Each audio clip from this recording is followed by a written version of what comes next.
Hi, my name is Joshua Aaron, but you can call me Josh for short. Well, I just want to share my work experience as a graphic artist and also a video editor. Well, it started way back 2019 where I was inspired to be a vlogger for my YouTube channel, and I found myself really love editing stuff.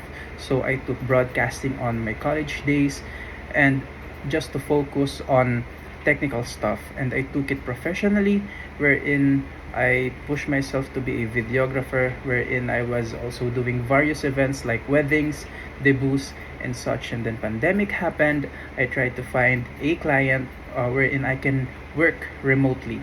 I have a client from Switzerland and also USA, wherein I was focusing on video editing for their lifestyle videos and also cooking videos. After pandemic, I really want to expand more my knowledge, so I took or find a job as a graphic artist, and then I was hired at Office Beacon here in Angeles City, Pampanga, wherein we are focusing on promotional products.